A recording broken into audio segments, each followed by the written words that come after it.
What's reasonable to ask of government representatives when it comes to doing their business in the age of coronavirus? Face-to-face meetings are effectively banned.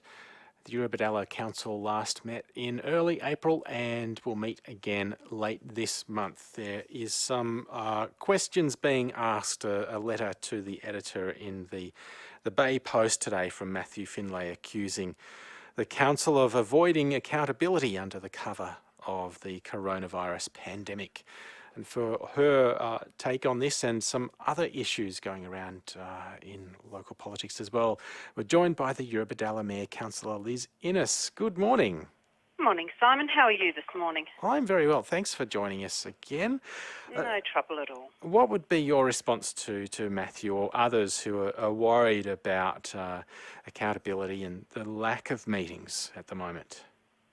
Well, look, what I'd like to say to Matthew is, first and foremost, we had to be very careful with the position that we were putting our staff in. Now, obviously with COVID, these are unprecedented times that we're operating in. Everybody has had to change the way that we do business.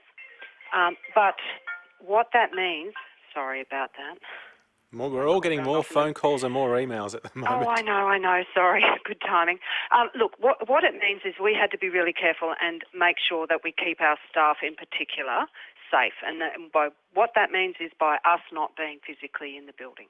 Now, what people were forgetting is that we were effectively going to be going into caretaker mode for elections that were touted to be in this September. Now, those elections have been now pushed back to September next year. So what is happening is the next council meeting, there's a report going to council, and that will review the council meetings going forward to take into account that we effectively have a new year that we have to have meetings for. And from my understanding and having had a review of it with the General Manager, there will only be one meeting that council will not, that will be less than what we would normally have. So, look, we're still operating. We're still all doing the day-to-day work that we need to do. In fact, I would say to most of those people, we're now probably busier than we've ever been. So you'll be going back to the regular schedule of a couple of meetings a month? That's right. Okay. Now, coronavirus restrictions have played havoc with all of us. No matter who you are, we are seeing some easing of restrictions gradually as of this weekend. And people are anxious to know what that means. I've got a text here from Liz in Narooma. She wants to know when the libraries will be open or when the local halls will be open. Is there any way of giving a clear answer? Look, just not at this stage, but from my understanding, we had a good briefing session yesterday with our senior staff, and look, we should be able to give people some more clarity around, the libraries and the halls in the next, probably in the next week or so. Obviously, we have to take our direction from the state and the federal government on these issues, but it is great to see that there's some starting to wind back, and that comes off the work of everybody really doing the right thing. Collectively, it has been incredible to see that people really have responded and done the right thing.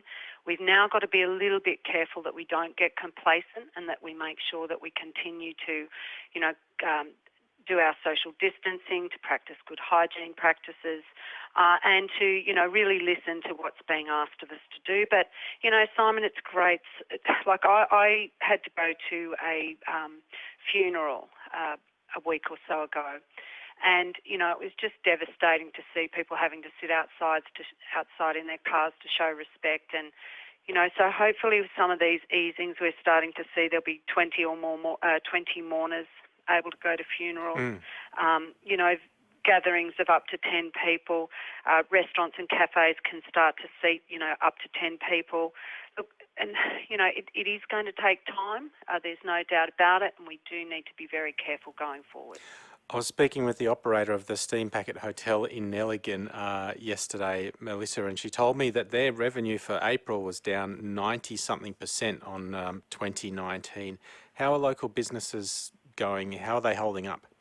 Oh, look, it's just, obviously after the bushfire experience that we went through and now this double whammy of, COVID-19, there's a lot of businesses out there hurting. There's no doubt about that, Simon. Look, Council has been really proactive in that space, though, and our business development and tourism team are really doing some hard work in that space. There's some Zoom sessions and with our tourism manager, Tim. They're looking at, ways that we can, and here we go, there's a bit of information here. There's a business bushfire information webinar on this Wednesday, 13th of May, and there's a COVID-19 small business support webinar happening on Thursday, the 14th of May. Now, people can get information from Council if they want any more information on those sessions, but, look, we're all rallying around our small businesses in particular. We know that things are going to be very, very tough, and we're making sure that whatever we can do, that we will do it going forward. And of course, it's made bushfire recovery a lot. Doing very well. So, that's a really encouraging sign. But it's going to be up to all of us when we come out the other side to make sure that we support those fabulous local businesses that we do have. Of course, coronavirus restrictions have made bushfire recovery a lot more difficult as well. What's happening with bushfire recovery at the moment? Well, look, it's been fantastic to see. There's a lot of work that's actually happening with the clean-up, which is, it's just great to start to see when you can get out and drive around. We're starting to see, real progress in that space, which is fantastic because there's nothing more dispiriting and disheartening than seeing burnt buildings still, in place months and months afterwards. So that's fantastic news. We know that Lang O'Rourke really upped the ante in that space and has got lots of local contractors on board, so that's fantastic. There's been some of those wonderful pods, which was an initiative between the New South Wales State Government and the Minderoo Foundation, and they are starting to roll out all up and down the South Coast, so that's great news, and I'm hearing fantastic reports from people who are just so grateful to have had that support. In other spaces, there's still these amazing local community groups, Simon, that are just continuing to step up and support their local community, and they just deserve the biggest pat on the back and our absolute gratitude. So, look, there's still a lot of work going on there. The federal government, as you know, announced another, I think it's $650 million package for bushfire recovery, and one of the really good things in that is there's $13.5 million is going out to primary health networks to provide mental health support. Now, that's vital. That's absolutely vital. So, and there's some other really good information in there, how many of those small business grants have gone out, and primary producer support grants have gone out. So there is stuff happening, Simon. But, look, if there's anybody out there that knows people who are still in isolation that need help, contact us at Council. There's a Council helpline, and you can get support through us and we can connect you with those that you need to be connected with. Also, yesterday, the announcement from the federal government, they're going to spend $40 million trying to fix telecommunications issues so that the phones don't go down again if there's another bushfire disaster.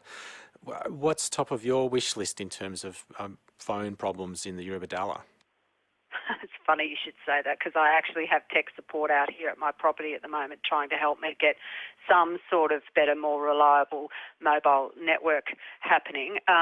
Look, so Council put in two submissions, one into the New South Wales Bushfire Inquiry and one into the Federal Royal Commission. And clearly the things that we outlined that I think were our priorities were making sure that going forward we embed resilience into, whatever we do. And that means that,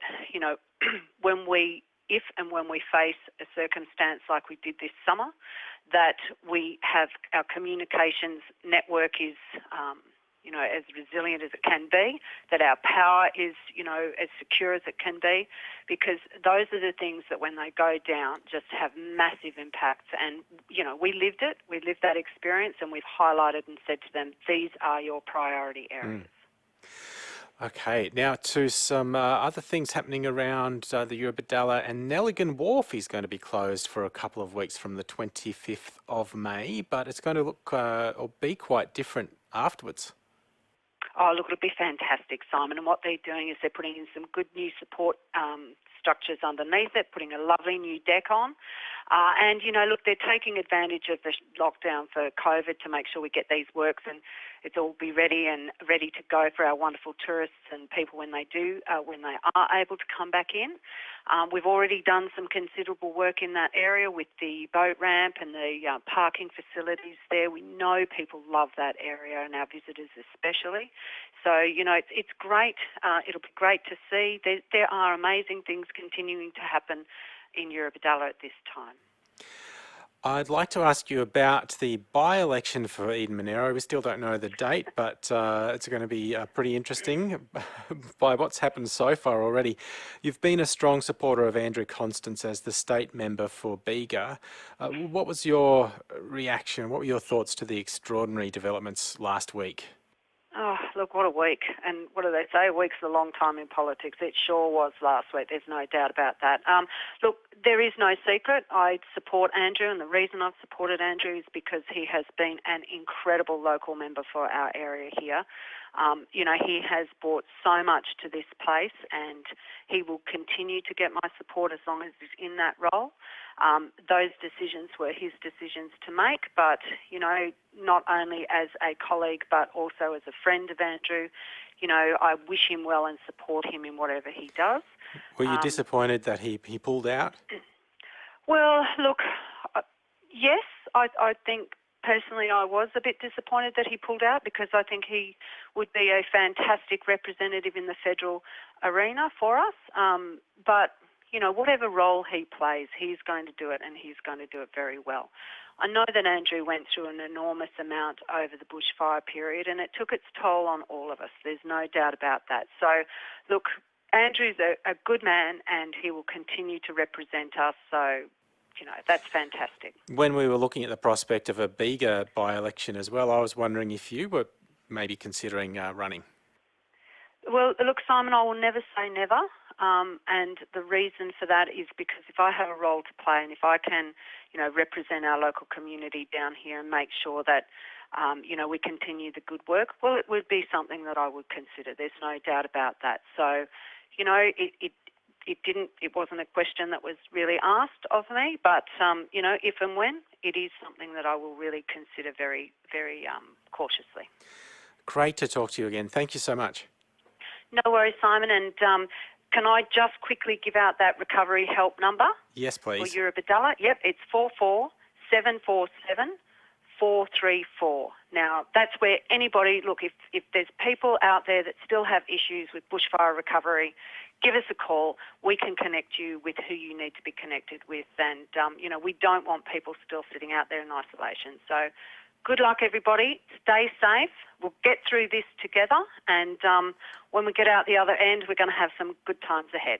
Thank you. Have a great day. No worries. See you, Simon. Councillor Liz Innes there, the Mayor of Eurobodalla Shire.